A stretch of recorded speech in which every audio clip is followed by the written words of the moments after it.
Ako, isa talagang nakita ko dito, kahit nung simula pa lang, nakikita ko na ito, na talagang gagamitin ng Panginoon ng KOJC. Kasi kung iisipin ninyo, kung ibang tao yan, o ibang grupo, ang ginanyan ng administrasyon ni Marcos, baka malamang bumaligtad ho. Ibig sabihin hindi ganito na lumalaban na sa prinsipyo.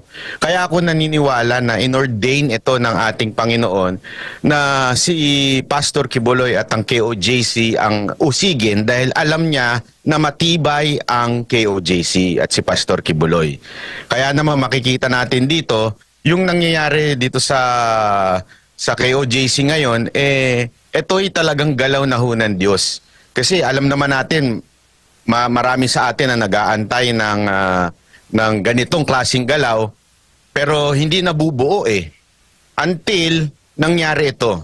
Ito, na-unite uli ang pakikipaglaban, kahit magkakaiba-iba ng konti ng paniniwala, ay nagsama-sama ho dito para lumaban ho. Hindi lamang po para kay Pastor Quiboloy o di kaya sa KOJC, kung hindi sa panggagahasa ho ng batas natin sa Pilipinas. Nakakatawa nga dahil kung iisipin mo, yan ang binibintang nila kay Pastor Quiboloy, yung kesyo abuse, tapos rapist, ganyan ang kanilang kinokondena kay Pastor Quiboloy. Pero ang totoo, sila ho ang gumagahasa sa ating batas. Sila ho ang talagang wala na ho silang sinusunod na batas. Para ho talaga batas militar na ang nangyayari ngayon sa Davao City. Mantakin mo, i-occupy nila. Asan ho sa batas ho yung i-occupy yung place?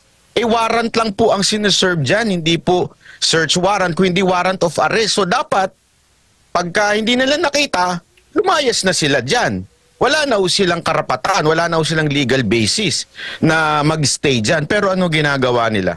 Gusto pa nilang manirahan, sirain. Tama nga yung sinabi ni Boss Admar kanina, na sana man lang kung pagkatapos sirain, i-compensate, bayaran yung sinira. Hindi ho Talagang, alam mo, nalulungkot ako kasi ilang beses ako nakapunta dyan Nalulungkot ako, ang ganda-ganda po dyan. Ngayon, binabuin na nila. Mantakin mo, may mga nakahiga. Di ba ho, ako talagang nung nandyan ako, namangha ako Ang tawag ko nga dyan Japan sa Pilipinas Dahil sa sobrang ganda ng KOJC. Ngayon, ano na itsura? Di ba? At ang nakakagulat pa po dito, mga kababayan, ngayong itong nakaraang mga araw, ang dami pong tumawag at nag-text sa akin, nakapulisan at sundalo. Kasi marami po tayo nakilala nung panahon ni Pangulong Duterte, na hindi sila pabor sa ginagawa nito ni Torre. Talagang sabi nila, maling-mali yan. Magsisisi siya sa huli.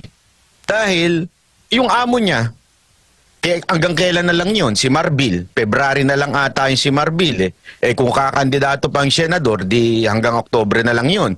Diba? Ngayon pa nga lang po, mga kababayan, hindi pa naaalis sa pwesto si Abalos, nilalaglag na siya.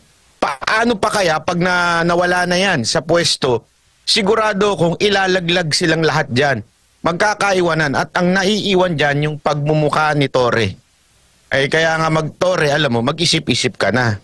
Dahil ngayon pa lang nilalaglag ka na, pagdating ng panahon, wala ka nang kakampi dyan. Tandaan mo ang ginawa ni Marcos sa SMNI, sa KOJC. Nakatangi-tangi sumuportang media nung panahon ng kampanya, binababoy ngayon.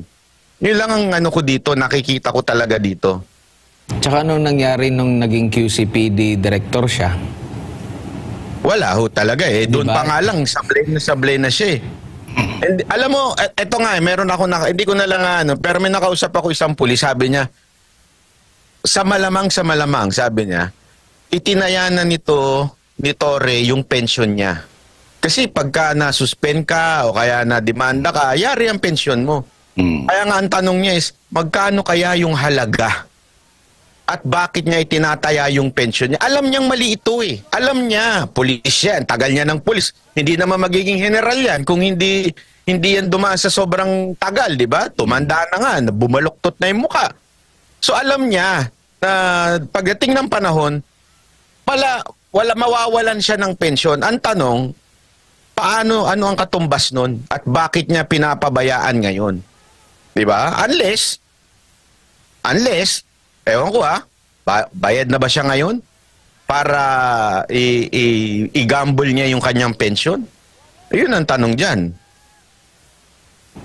Maganda yung mga tinura ni Banat Bay.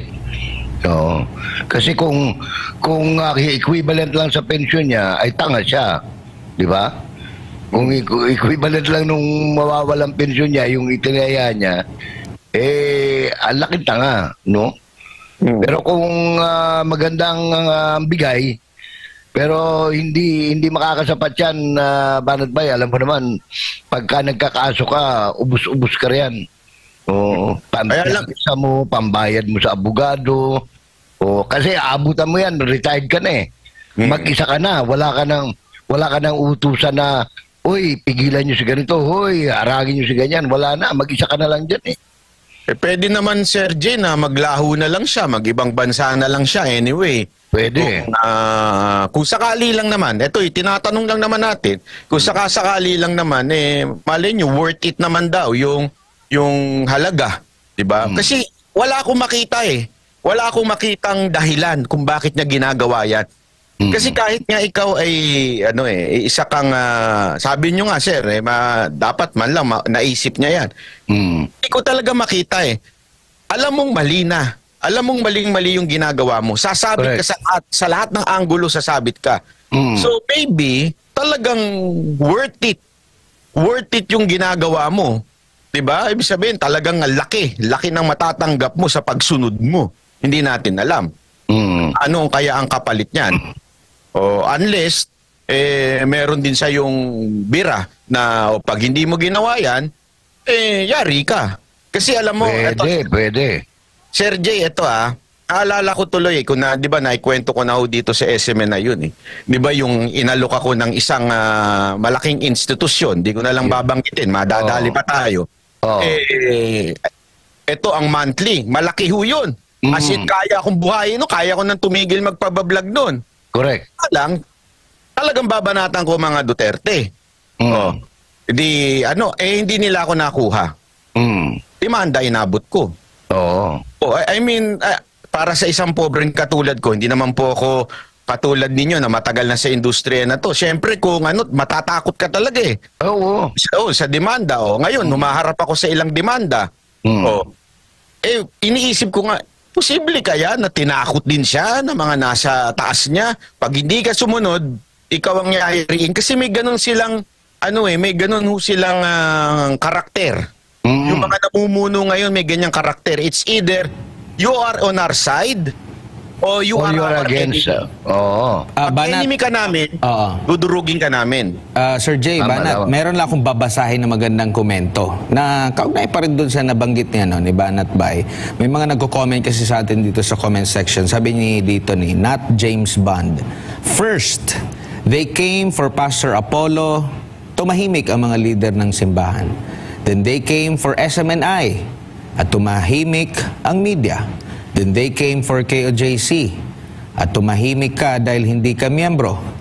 Then they came for Dutertes, tumalon sa bakod at tumahol ang mga trapo.